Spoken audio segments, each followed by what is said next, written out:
My name is Evelyn, I am 32 years old, and I live in a quiet suburb just outside the city. Your kids just don't fit the vibe, Evelyn. Those 7 words didn't just hurt my feelings. They shattered the illusion of family I had been holding onto for my entire life. My sister, Sarah, was planning a birthday party for her daughter. She wanted me there. She wanted my gift, but she didn't want my children. Her own nephew and niece were being excluded from a family celebration because they weren't cool enough. I sat at my kitchen table, the phone pressed to my ear, watching my son and daughter building a tower of blocks in the living room. They loved their Aunt Sarah. They loved their cousin. They had no idea they were being rejected by their own blood. For 30 years, I was the peacemaker. I was the sister who swallowed her pride to keep the peace. But in that moment, the silence in the kitchen felt heavy. I realized I couldn't be that person anymore. I didn't know that saying no would trigger a war. I didn't know it would reveal my husband's massive secret. And I certainly didn't know it would end with my family begging for forgiveness. But before I tell you how everything flipped and subscribe, drop a comment. Where are you watching from? My name is Evelyn, I am 32 years old. I hung up the phone and stared at the blank screen. My hand was shaking. It wasn't a violent shake, just a small, steady tremor. It was the physical reaction to a lifetime of conditioning. My husband, David, walked into the kitchen. He saw my face immediately. He always saw me. That was the difference between him and my family. To my family, I was a prop. To David, I was a person. Everything okay, Evie? He asked, setting down his coffee mug. Sarah isn't inviting the kids to Emily's party, I said. My voice sounded small. I hated how small my voice sounded when I talked about my sister. David stopped. He frowned, his eyebrows pulling together. What do you mean? It's a birthday party for a child. Our kids are her cousins. She said they don't fit the vibe, I repeated. She wants an aesthetic party. Little kids are messy. She wants it to be Instagram perfect. David let out a short, dry laugh. That's ridiculous, even for Sarah. I told her I wouldn't come if they weren't invited, I said. David looked at me surprised. You did? Yes. Good, he said firmly. Good for you, Evelyn. But I didn't feel good. I felt sick. I felt that familiar knot in my stomach, the one I had carried around since I was 5 years old. This wasn't new. That was the hardest part to explain to anyone outside our family. To an outsider, Sarah just sounded like a brat. But to me, this was the law of the universe. Sarah was the sun, and the rest of us were just planets orbiting her, hoping to catch a little bit of warmth but mostly just trying not to get burned. I sat down at the table and looked at my hands. I remembered my 10th birthday. I wanted a sleepover, just 3 friends, pizza, and movies. My mother had agreed. But 2 days before my birthday, Sarah, who was 12, decided she wanted to go to a theme park. She threw a tantrum. She cried until her face was red. She told Mom that if she didn't get to go, she would run away, so my birthday sleepover was canceled.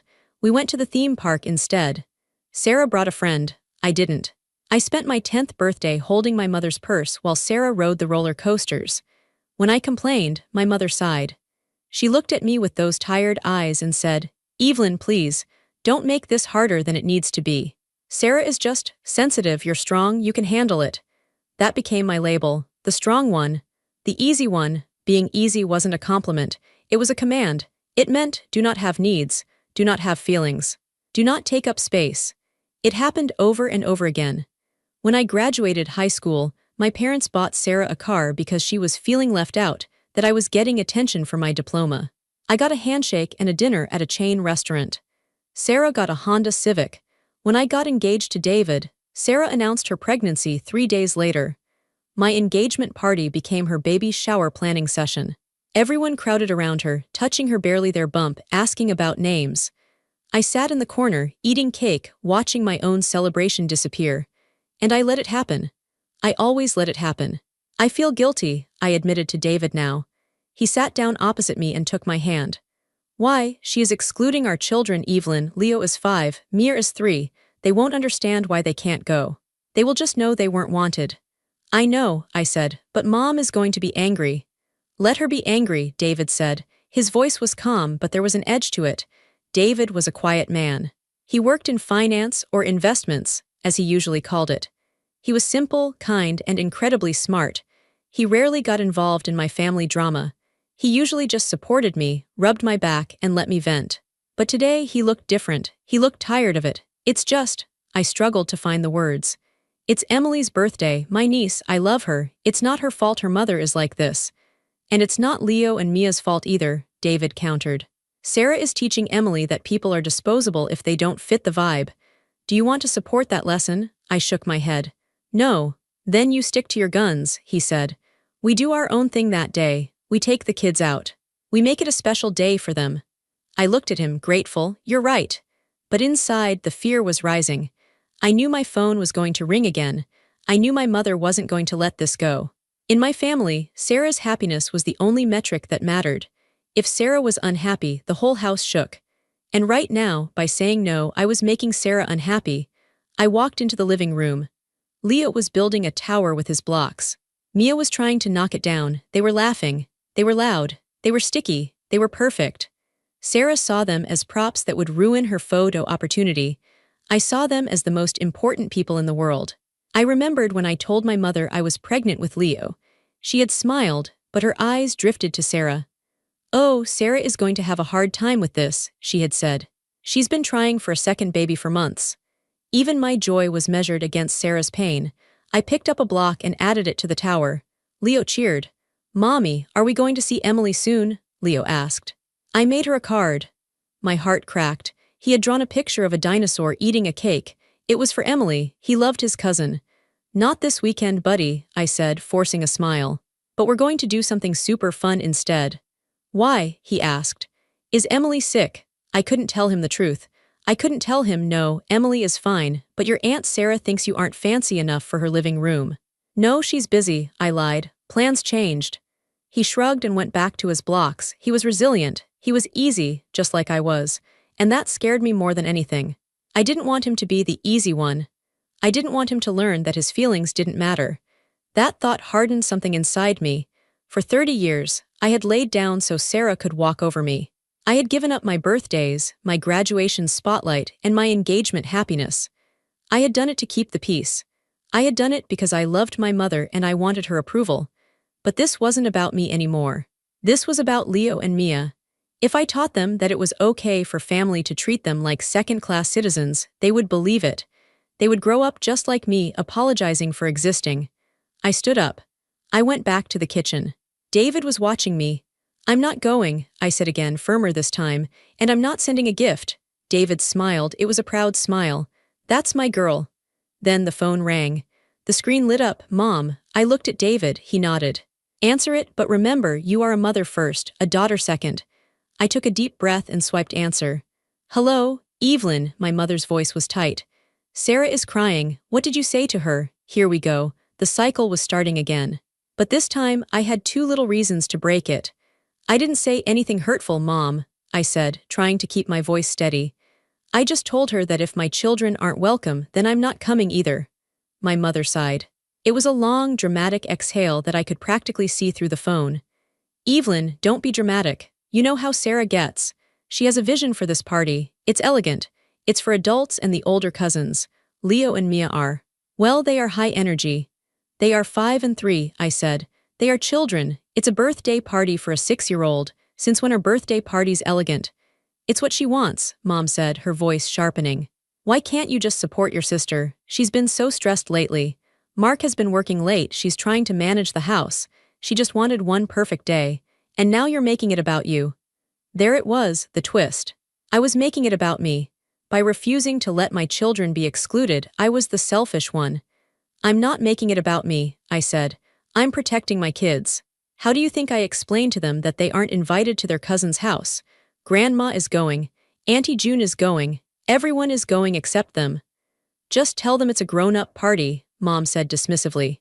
Get a babysitter, come for a few hours. Bring the gift. Don't cause a scene, Evelyn, please, for me. For you, I asked. What about for me? What about for my kids? You're being difficult, she snapped. Always so sensitive. Look, Sarah is really upset.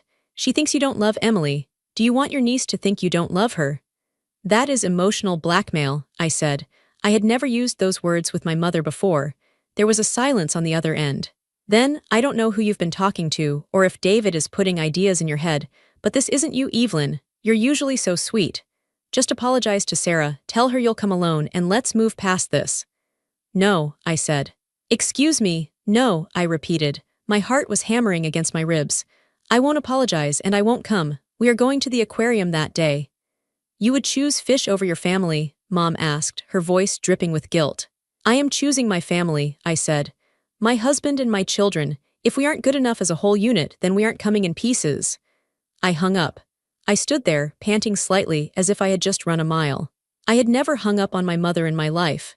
The fallout was immediate. 10 minutes later, my phone pinged. A text from Sarah. Thanks for ruining everything. I hope you're happy. Emily is crying because her aunt hates her. Another text, this time from my Aunt Linda. Evelyn, honey, just heard about the mix-up. Just get a sitter. It's not a big deal. Family is family. They were swarming. It was a coordinated attack. Sarah had called Mom had called the aunts, and now I was the target. I showed the messages to David. He read them, his face expressionless. Don't reply, he said. Block them if you have to. Not forever, just for the weekend. I can't block my mother, I whispered. Then mute her, he said. Evelyn, look at what they are doing. They don't care about Leo and Mia. They care that the boat is rocking. You stopped rowing and they are panicking. He was right. That night dinner was quiet. I felt heavy. The guilt was a physical weight on my shoulders. I kept hearing my mother's voice. You're being difficult. You're being dramatic. Was I? Was I being unreasonable? Maybe a kid-free party wasn't a crime. Maybe I should just suck it up, hire a sitter, and go smile for 3 hours. It would be easier. It would stop the texts. It would make my mother happy. I looked at Leo across the table. He was trying to balance a pea on his fork. He looked up and grinned at me, sauce on his chin. Mommy, you look sad, he said. I'm okay, baby, I said. If you're sad, I can give you a hug, he offered. I looked at his sweet, innocent face. Sarah had called him not the vibe. My mother had called him high energy as if it was a disease. If I went to that party, I was agreeing with them. I was silently signing a contract that said, yes, my children are less than. Yes, Sarah's comfort is more important than their dignity. I couldn't do it. The pressure continued for 3 days. My dad called once. He rarely called. Evie, he said, his voice gruff. Just go to the party. Your mother is driving me crazy with this, just fix it. I can't, Dad, I said. Sarah excluded the kids. So, it's a party, who cares, just go. Stop making trouble. He didn't care about the principal. He just wanted the noise to stop. He wanted me to be the sponge that soaked up all the family dysfunction so he could watch TV in peace. I'm sorry, Dad, I said. Not this time. By Friday night, the day before the party, the text had stopped. The silence was worse than the yelling. It felt ominous. I knew they were talking about me. I knew the narrative they were spinning. Evelyn the jealous sister. Evelyn the drama queen. I lay in bed staring at the ceiling. Did I make a mistake? I asked David in the dark. He rolled over and pulled me close. No, you stood up for yourself. It feels bad because you've never done it before. Muscles hurt when you use them for the first time. I feel like I lost them, I said. If you lost them because you demanded respect, David said, kissing my forehead, then you never really had them. I tried to sleep, but my dreams were full of Sarah laughing and pointing at me while I stood outside a glass door, banging to get in. Saturday morning arrived. The sky was bright blue. It was a perfect day for a party. I pushed that thought away. Pancakes, I announced, walking into the kitchen. Leo and Mia cheered. We made chocolate chip pancakes. We put on music. I danced around the kitchen, forcing myself to be happy. I needed to fill the space with enough joy that there was no room for the sadness of exclusion. Where are we going today? David asked, playing along. The aquarium, the kids screamed. We packed the car. Snacks, juice boxes, the stroller. It was a normal family Saturday. The drive to the city took 40 minutes. We sang along to Disney songs. David held my hand across the center console. He gave it a squeeze every few miles, a silent reminder. We are okay. We are enough. The aquarium was magical. It was dark and cool, lit by the glowing blue tanks. Mia pressed her face and hands against the glass, her eyes wide as a shark glided past.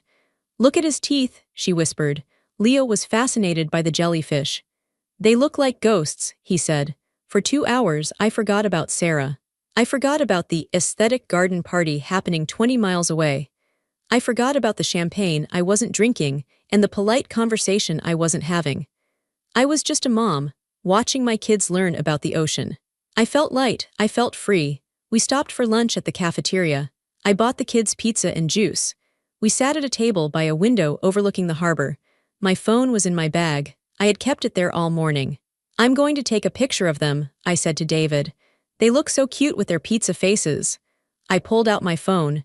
There was a notification on the screen, a FaceTime request from Mom, and a text. Just wanted to say hi to the grandkids. I hesitated. Maybe she was reaching out. Maybe she felt bad. Maybe she wanted to see them because she missed them at the party. It was a trap.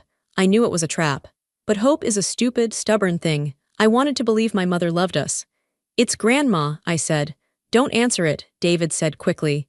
She says she wants to say hi, I said. Maybe she realized she was wrong. I swiped the green button before David could stop me. My mother's face filled the screen. She was wearing a big hat. The sun was shining behind her. I could hear music and laughter in the background. Hi, Mom, I said. Hello, she chirped. She sounded fake happy. Where are you? We are having such a lovely time. Everyone is asking for you. She flipped the camera. I saw the party. It was beautiful. White balloons, long tables with linen tablecloths, flowers everywhere. People were mingling, holding glasses. Then she focused on Sarah. Sarah was kneeling on the grass, helping Emily open a mountain of gifts. Emily was wearing a white lace dress that looked like a wedding gown. Look who it is, Mom yelled. She shoved the phone toward Emily. Emily, say hi to Aunt Evelyn and the cousins. Emily looked at the phone, distracted. Hi, she said, then turned back to her gifts. Mom, why are you calling me right now? I asked, feeling a cold dread settle in my stomach. Leo and Mia heard the voices. They scrambled over to me. Is that Grandma? Leo asked. Let me see. He climbed onto my lap. Mia squeezed in next to him. Hi, Grandma, they yelled. Oh, hello, my darlings, Mom cooed. Then she did the cruelest thing imaginable. She didn't do it by accident. She did it with a smile. Look at Emily's big party, Mom said, panning the camera around again to show the bounce house, an all-white bounce house that was apparently aesthetic enough for Sarah. Look at the cake, it's 3 tiers. Isn't it wonderful? We miss you so much. Leo went still. He looked at the screen. He saw the balloons. He saw the cake. He saw the bounce house. He saw his other cousins running around in the background. Is that Emily's birthday? Leo asked. His voice was trembling. Yes, Mom said cheerfully. It's her big day. Why aren't we there? Leo asked. Tears pooled in his eyes instantly. You said she was busy. My mother's face reappeared on the screen. She feigned shock. Oh dear, Evelyn, didn't you explain to them? She was putting it on me. She was making me the villain in front of my children. Mom, stop, I snapped. Does Aunt Sarah not like us? Mia asked, her little lip quivering. That was the dagger. It went straight into my heart. Of course she likes you, Mom said, her voice high and fake. Mommy just decided to take you somewhere else today. It was Mommy's choice. I hung up. I didn't say goodbye. I just stabbed the red button, but the damage was done. Leo burst into tears. You lied, he screamed at me. Everyone is there. Why can't we go? I want to go to the bounce house. Mia started crying because Leo was crying. I want cake, she wailed. People in the cafeteria were staring. I felt like I couldn't breathe. My mother had weaponized a FaceTime call. She wanted me to feel the pain of missing out, but she didn't care that she had to break my children's hearts to do it. She wanted to prove a point. See, you should have just obeyed. David stood up. His face was a mask of cold fury. I had never seen him look like that. He came around the table and scooped up Mia. He put a hand on Leo's shoulder. It's okay, buddy, David said. His voice was low and steady. It's okay, it's not okay, Leo cried. They didn't invite us. I sat there frozen, the phone clutching in my hand like a grenade. I looked at my husband. She did that on purpose, I whispered. I know, David said. We left the aquarium. The drive home was awful. The kids cried for 20 minutes, then fell into an exhausted, sobbing sleep. The car was silent except for the hum of the tires on the highway. I stared out the window, tears streaming down my own face. I felt humiliated. I felt like a failure. I hadn't protected them. I had let the toxicity in via a 6-inch screen. I looked at David. He was gripping the steering wheel so hard his knuckles were white. He was staring straight ahead, his jaw clenched tight. I'm sorry, I said to him. Don't you dare apologize, he said. Do not apologize for them. We got home. We carried the sleeping kids inside.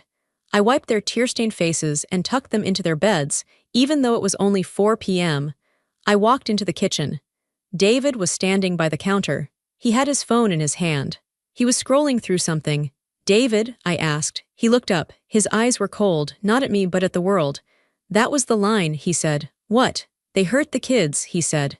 I can handle them treating you like a doormat because you let them. I hate it, but it's your choice.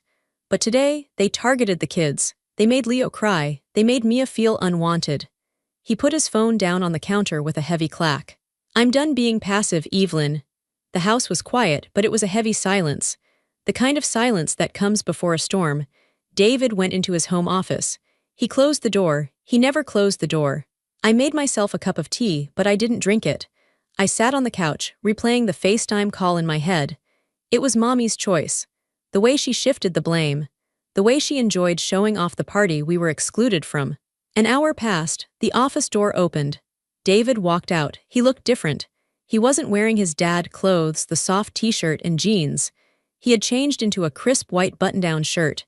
He looked like the man he was at work. Professional, dangerous. Evelyn, come here, he said. I followed him into the office.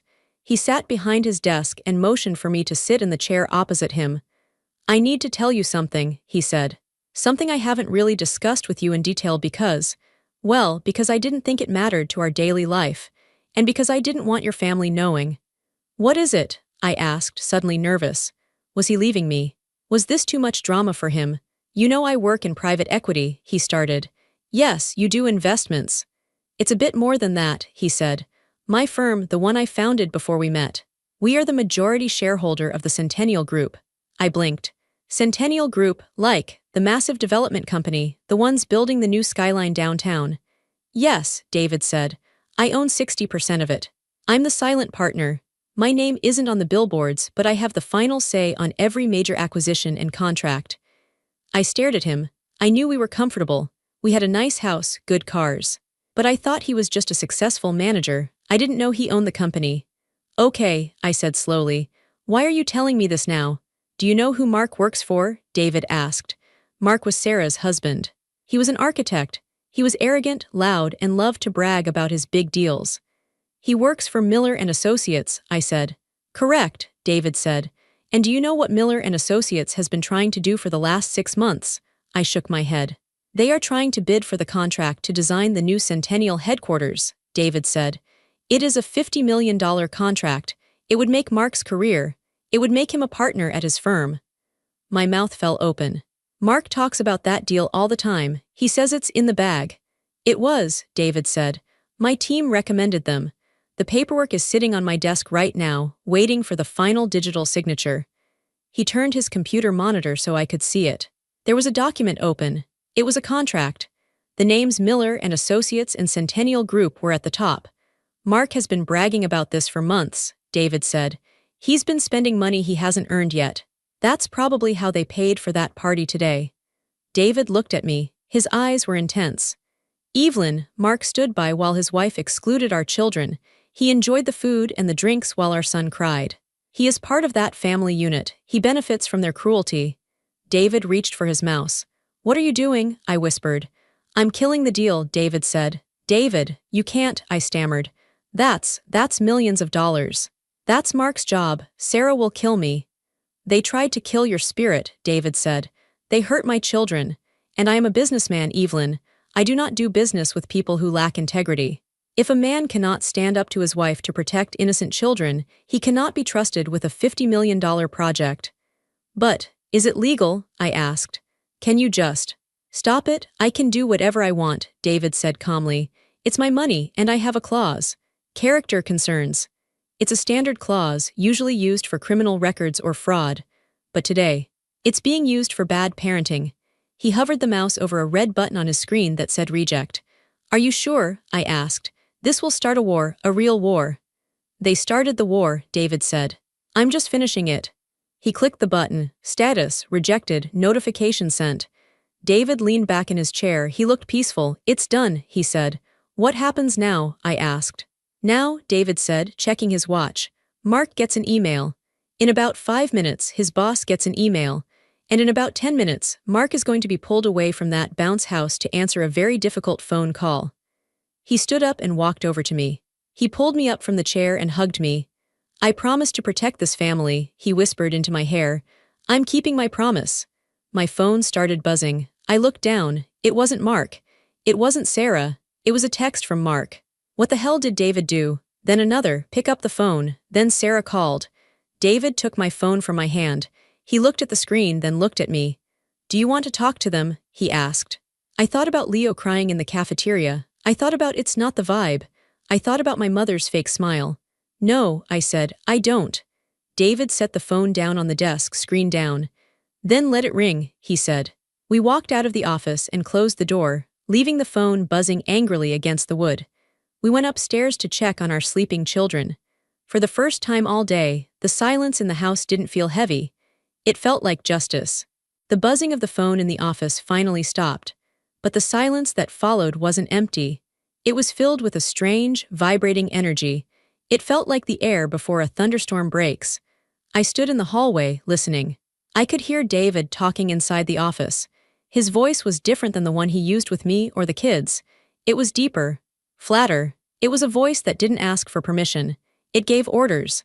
I opened the door a crack. I needed to hear this. I needed to understand the magnitude of what my husband had just done. David was on speakerphone. Yes, Tom, David said. I sent the rejection notice. The deal with Miller and Associates is dead. A tinny voice replied from the speaker. David, are you sure? We've been vetting them for months. Their proposal was solid. The board is going to ask questions. It's a $50 million project. I know the numbers, Tom, David replied. He was leaning back in his chair, staring at the ceiling. He looked completely relaxed, which terrified me. The numbers are fine. The leadership is the problem. What do you mean? I have personal knowledge regarding the senior architect on the bid, Mark Stevens, David said. There is a significant misalignment of values. I don't trust his judgment under pressure. If a man cannot manage his own household with integrity, he cannot manage a skyscraper. There was a pause on the line. Then, understood. Is this negotiable? No, David said. Terminate the negotiations immediately. Send the official notice to their firm's partners. Cite concerns regarding ethical alignment and character. That usually stops people from asking too many questions. All right. I'll handle it. Miller and Associates is going to flip out. They banked their quarter on this. That's their problem, David said. Thanks, Tom. He hung up. He spun his chair around and saw me standing in the doorway. He didn't look guilty. He looked focused. You heard? He asked. I heard, I said. I walked into the room and sat on the edge of the desk. You just cost Mark his promotion. Maybe his job. Mark cost Mark his job, David corrected me. Evelyn, listen to me. This isn't just about a birthday party. It's about a pattern. Mark and Sarah have treated us like second-class citizens for years. They take your kindness for weakness. They think because I'm quiet, I'm stupid. They think because you're nice, you're a doormat. He stood up and paced the room. When you have power, you have a choice, he said. You can use it to bully people, like Sarah does, or you can use it to protect people. Today, I used it to protect Leo and Mia. I sent a message, we are not powerless. My phone started buzzing again. I looked at it. It was my mother, then a text from Sarah, then a call from Mark. It was a barrage. They know, I whispered. The email must have hit. Good, David said. They are going to blame me, I said. They always blame me. Let them, David said. Let them scream. For the first time in your life, Evelyn, you don't have to fix it. You just have to watch. He was right. But it was hard. My stomach was twisting into knots.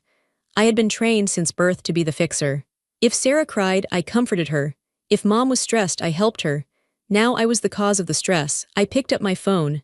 Don't, David warned. I have to answer one, I said. If I don't, they'll come here. They'll come to the house. I don't want them pounding on the door and waking the kids. I took a deep breath. I answered Mark's call. Hello? What the hell is going on, Evelyn? Mark screamed. His voice was so loud I had to pull the phone away from my ear. I could hear chaos in the background. Music, but it was jarring now. People talking loudly. Mark, lower your voice, I said calmly. Don't tell me what to do, he yelled. I just got an email from the Centennial Group. They pulled the contract. They killed the deal. My boss is freaking out. He's asking me what character concerns means. He's asking if I embezzled money. I don't know anything about your work, Mark, I lied. It was a weak lie. Bull, Mark screamed. David, I know David does something in finance. I saw his name on the board list years ago, but I thought he was just a consultant. Is he involved in this? Did he do this? I looked at David. He nodded. He wanted them to know. David is the majority shareholder, Mark, I said. My voice was trembling, but I got the words out. Silence. Absolute stunned silence. What? Mark whispered. David owns the company, I said. Or well, most of it. You're lying, Mark said, but his voice lacked conviction. He was doing the math in his head, the nice house, the fact that David never talked about money, the quiet confidence. He killed the deal because of the party, Mark asked. He sounded like he was going to throw up. He killed the deal because you and Sarah decided my children weren't good enough to be in your presence, I said. David decided that if our children aren't good enough for your party, then your business isn't good enough for his company. Are you insane? Mark shrieked. This is business. This is millions of dollars. You don't mix family drama with business. You made it personal, Mark, I said. You made my son cry today. You stood by while Sarah excluded a 5-year-old. You think actions don't have consequences. Well, this is the consequence. Fix this, Mark begged. He was panicking now. Evelyn, please, put David on. Tell him it was a mistake. Tell him Sarah didn't mean it. My boss is looking at me right now. He's going to fire me. I can't fix it, Mark, I said. David made a decision, and unlike you, he stands by his decisions. Evelyn, he screamed. I hung up. I looked at David. My hands were ice cold. He's terrified, I said. He should be, David said. He spent money he didn't have on a lifestyle he couldn't afford, banking on a deal he hadn't closed, while treating the people who held the keys like garbage. We went downstairs. The sun was setting. The house was golden and quiet. It was such a contrast to the chaos I knew was happening at Sarah's house. I imagined the scene. The white bounce house sitting empty, the expensive catering growing cold. Sarah crying, mascara running down her face. Mark yelling into his phone. My mother trying to spin the narrative. For the first time, I didn't feel the urge to run over there and bake a cake to make it better. I felt powerful. I looked at my children sleeping on the baby monitor screen. They were safe. They were loved. And their father had just moved mountains to defend their honor. Thank you, I said to David. Don't thank me, he said. We are just getting started. The backlash is coming. David was right. The backlash wasn't a wave, it was a tsunami. By Sunday morning, I had 30 missed calls. My voicemails were full. The family group chat, which I usually kept muted, was exploding. I sat at the kitchen table with my coffee. I felt like I had a hangover, even though I hadn't touched a drop of alcohol. Ready? David asked.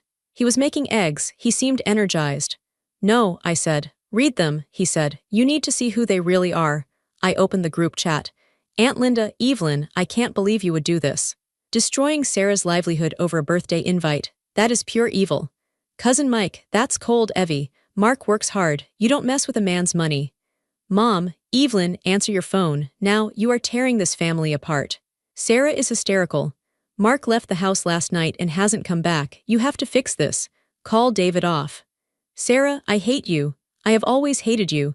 You're just jealous because my life is better than yours, so you had to ruin it. I hope you rot. I read Sarah's text out loud. I hate you. I have always hated you. I put the phone down. Tears pricked my eyes. She finally said it. She's said it for years, Evelyn, David said gently. She just used actions instead of words. Now she's using words. They all think I'm the villain, I said. Look at them. They are defending Mark. They don't care that he was going to get that contract because of us in the first place. They just care that we took it away. They are defending the status quo, David said.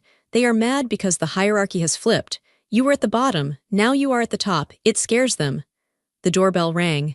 It wasn't a polite ring. It was a pounding. I froze. It's them. I'll get it, David said. No, I said. I stood up. My legs felt weak, but my heart was pounding with a strange new rhythm. I'll get it, it's my mother. I walked to the front door. I could see the outline of my mother through the frosted glass. She was pacing. I opened the door. My mother stood there. She looked wrecked. Her eyes were puffy. She was still wearing the same clothes from the party yesterday, which was shocking. My mother never looked unkempt. Evelyn, she cried. She pushed past me into the hallway. How could you let David do this? Hello, Mom, I said. Would you like to come in? Don't play games with me, she snapped. She spun around to face me.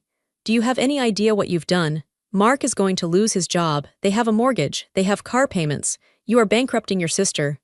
I didn't do anything, I said. David made a business decision. David is your husband, she yelled. You control him. You told him to do this out of spite because you were mad about the party. I didn't tell him to do anything, I said. David saw how you treated Leo and Mia. He decided he didn't want to do business with people who treat children like that. Oh, stop it with the children. Mom waved her hand dismissively. It was one afternoon, one party. You are destroying their entire lives over a few hours of hurt feelings. It's disproportionate, Evelyn, it's cruel. Is it? I asked. I felt a sudden surge of anger. Mom, for 30 years you have told me to swallow my hurt feelings. You told me my pain didn't matter as long as Sarah was happy. You told me to be the bigger person. Well, guess what? David is the bigger person. He's the biggest person in the room, and he decided that disrespect has a price. You are being vindictive, she spat. You are enjoying this. I'm not enjoying it, I said. I'm sad.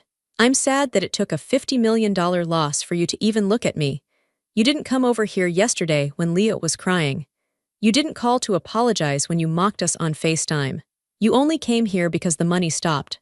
My mother froze. Her face went pale. That's not true, she stammered.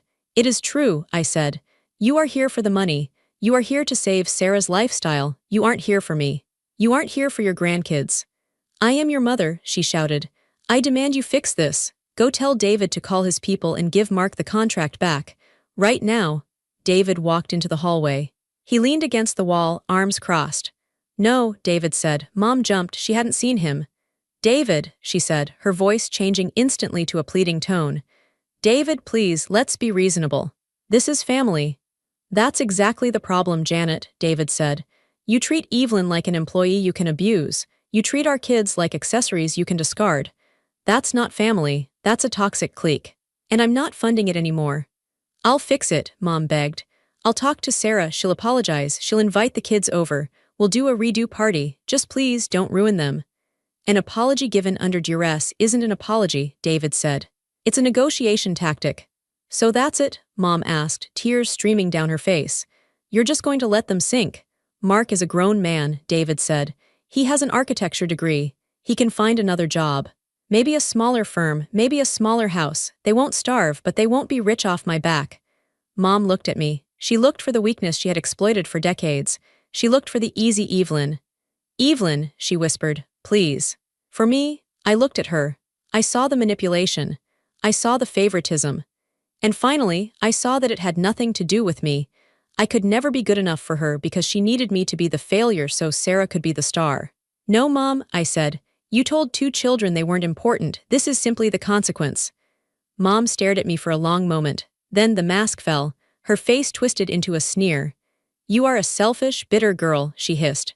I hope you're happy alone. I'm not alone, I said, stepping next to David. I have my family. She turned and slammed the door behind her. The sound echoed through the house. I let out a breath I felt like I'd been holding since childhood. Are you okay? David asked.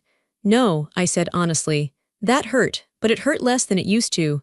That's progress, David said. We went back to the kitchen. The kids were awake now, coming down the stairs in their pajamas.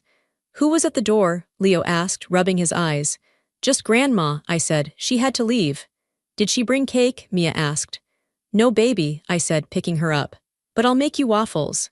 Yay, waffles. They were happy. They were oblivious. They didn't know their grandmother had just disowned their mother in the hallway, and I was going to make sure they never felt that sting.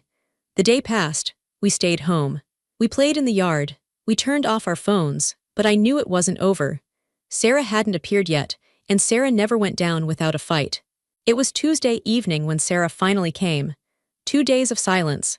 2 days of Mark presumably scrambling at work. 2 days of the reality sinking in. It was raining. A slow, gray drizzle that matched my mood.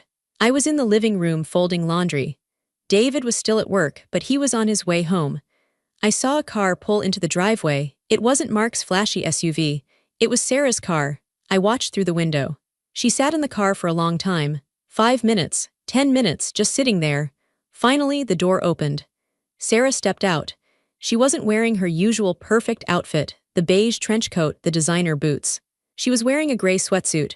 Her hair was pulled back in a messy bun. She looked small. She walked to the door. She didn't pound. She knocked. 3 soft taps. I opened the door. She looked up at me. Her eyes were red-rimmed. She looked exhausted, like she hadn't slept in 48 hours. Can I come in? She asked. Her voice was raspy. Where is Mom? I asked. I wasn't going to be ambushed again.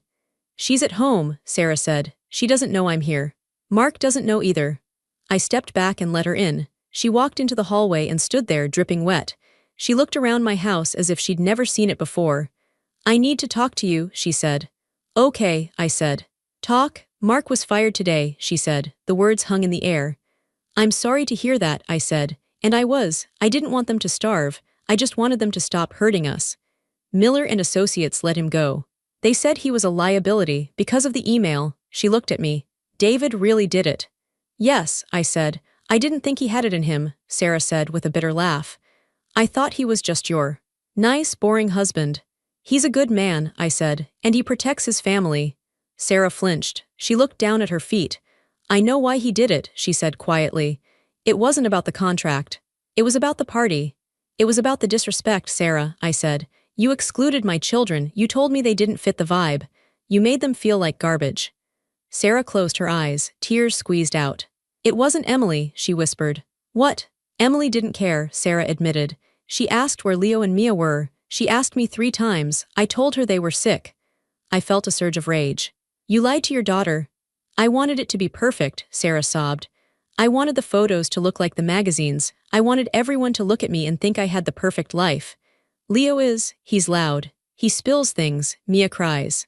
I didn't want the mess. I just wanted one day where I was the queen and everything was beautiful. So you sacrificed my kids for an Instagram photo? I asked. Yes, she whispered. I'm jealous, Evelyn, okay. Is that what you want to hear? She looked up at me, her face streaked with tears. You have David. He loves you so much. He looks at you like you're magic. Mark looks at his phone. Mark looks at his reflection. He barely looks at me. I wanted the party to be perfect because my marriage isn't. My life isn't. I wanted to win at something. I stared at her, my big sister, the golden child, the one who had everything. She was empty. She was so empty she had to push down a 5-year-old to feel tall. I'm sorry, she said. I'm really, really sorry. Not about the money. I mean, I am scared about the money. But I'm sorry I hurt Leo and Mia. I shouldn't have done that. It sounded genuine. It was the first time in 30 years she had ever apologized to me without a but at the end. I appreciate that, I said. But you aren't the one who needs to hear it. I know, she said. Just then, Leo ran into the room. He was holding a toy truck. Mommy, who is? He stopped when he saw Sarah. He took a step back. He looked wary. Hi, Leo, Sarah said. She wiped her face. She knelt down on the floor so she was eye level with him. She didn't care that her wet knees were on the rug. Hi, Aunt Sarah, Leo said. He didn't run to her. He held his truck tight against his chest. Leo, Sarah said, her voice shaking. I wanted to tell you something. I made a mistake on Saturday. Leo watched her. I should have invited you to the party, she said. It wasn't because you aren't cool. You are the coolest kid I know. It was because Aunt Sarah was being silly and selfish. I missed you there. Emily missed you there. Leo processed this. So you do like us. I love you, Sarah said. I love you so much, and I am so sorry I made you sad. Leo looked at me. I nodded. Leo stepped forward. He was a forgiving soul. He was better than all of us. He put a hand on Sarah's shoulder. It's okay, Aunt Sarah, he said. Everyone makes mistakes. But next time, can I come to the bounce house? Sarah burst into a fresh wave of sobbing. She pulled him into a hug. Yes, you can come to the bounce house. I watched them. I felt the ice in my chest melting a little. But then the front door opened. David walked in. He stopped. He saw Sarah on the floor hugging Leo. He saw me standing there. He put his briefcase down. Sarah stood up. She looked terrified of him. David, she said. I apologized to Evelyn and to Leo. I heard, David said. His face was unreadable. I know I messed up, she said. I know I was cruel. I'm sorry. Mark is sorry. We lost everything, David. Please, is there any way? Can you fix it? She looked at him with desperate hope. She thought the apology was the currency to buy back the contract. She thought the scene with Leo was the transaction fee. I looked at David. I wondered what he would do. David looked at Sarah. He didn't look angry anymore. He looked tired but resolute. I'm glad you apologized, Sarah, David said. I'm glad you told Leo the truth. That matters. It matters a lot for this family. Sarah nodded eagerly. It does. We want to be a family. We want to move past this. So, can you call Miller and Associates? Can you tell them it was a misunderstanding? The room went quiet. The sound of the rain against the window seemed to get louder. No, David said. Sarah's face fell. What? I can't do that, David said. The deal is dead, Sarah. I didn't cancel it to punish you. I canceled it because Mark and his firm are not the right partners for my company. That hasn't changed because you came here and cried. But I apologized. Sarah cried. I did what you wanted. You apologized because you got caught, David said calmly. And you apologized because you want the money back. That's not how trust works. Trust takes years to build and seconds to break. You broke it on Saturday, you can't glue it back together on Tuesday. Mark lost his job, Sarah screamed. The soft, apologetic sister was gone. The angry, entitled Sarah was back. We are going to lose our house. Then you will move, David said. You will downsize, you will live a life you can actually afford. It might be the best thing that ever happens to you. How can you be so cruel? She demanded. Evelyn. Tell him, she turned to me. She expected me to crack. She expected me to save her. I looked at her. I saw the panic, but I also saw the entitlement. She still believed she was owed a bailout. David is right, I said softly. Sarah gasped. What? You apologized and I forgive you, I said. I really do. I don't want to carry this anger anymore. But forgiveness doesn't mean no consequences. You guys made choices. Mark bragged about a deal he didn't have. You spent money you didn't earn. You treated us like dirt because you thought you didn't need us. Now you know you need us, but that doesn't mean you get to use us. I'm not using you. You are, I said. If David was a plumber, you wouldn't be here. You're here for the check. Sarah stared at us. She realized, finally, that the dynamic had shifted permanently. The bank of Evelyn and David was closed. The emotional punching bag was gone. You're ruining my life, she whispered. No, David said. We are just refusing to pay for it anymore. Sarah wiped her face. She looked at Leo, who was watching from the stairs, looking confused again. Goodbye, Evelyn, she said. She walked out the door. She didn't slam it. She just closed it with a soft click. I looked at David. Was that too hard? I asked. It was necessary, he said. If I gave it back now, they would learn nothing. They would think they can abuse us, say sorry, and get paid. Mark will find a job, they will survive, but they will never look down on us again. He was right. The news spread through the family. Mark didn't get his job back. Miller and Associates lost the contract. Another firm got it. Sarah and Mark had to sell their house. It was a humiliating downsizing, according to my mother. They moved into a townhouse 3 towns over. It was a nice house, perfectly adequate, but it wasn't a mansion. The family was furious for a while. Cousins stopped liking my posts on Facebook. My dad grumbled about airing dirty laundry. But something else happened. When we showed up for Thanksgiving that year, nobody made a snide comment about my clothes. Nobody interrupted me when I spoke. When David walked into the room, Mark stood up and shook his hand. It was awkward, yes. It was tense. But it was respectful. They tiptoed. They were careful. They had learned the lesson. Evelyn wasn't the easy one anymore. Evelyn was the one with the husband who could level a skyscraper with a phone call.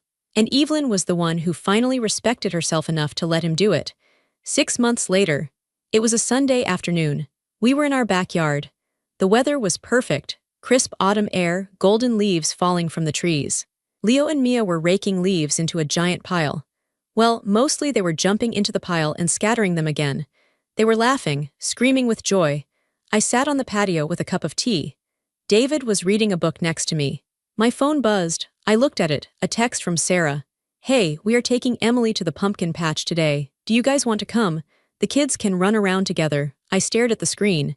It was a simple invite. No aesthetic requirements. No vibe check, just a pumpkin patch, muddy boots and hayrides. I looked at David. Sarah invited us to the pumpkin patch. David looked up over his glasses. Do you want to go? I thought about it. Things were still fragile. We weren't best friends. We probably never would be. The scar was there. I knew she was capable of cruelty, and she knew I was capable of cutting her off. But she was trying. She was trying on my terms. I think the kids would like it, I said. Then we should go, David said. I replied, sure, we'll meet you there in an hour. Great, Sarah replied. Emily is excited. I put the phone down. I looked at my life. It wasn't perfect. My relationship with my mother was still distant. We talked about the weather and recipes, nothing deep. She knew the boundaries now.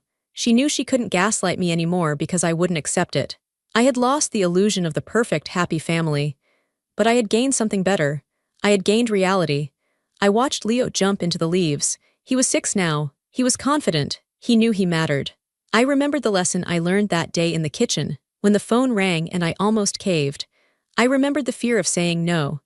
It turned out that no was the most powerful word in the English language. No to disrespect. No to exclusion. No to being small. I reached over and took David's hand. His grip was warm and solid. Thank you, I said. For what? He asked. For teaching me that boundaries aren't punishments, I said. They're protection, David smiled. I didn't teach you that, Evie, you knew it, you just needed permission to use it. I looked back at the kids.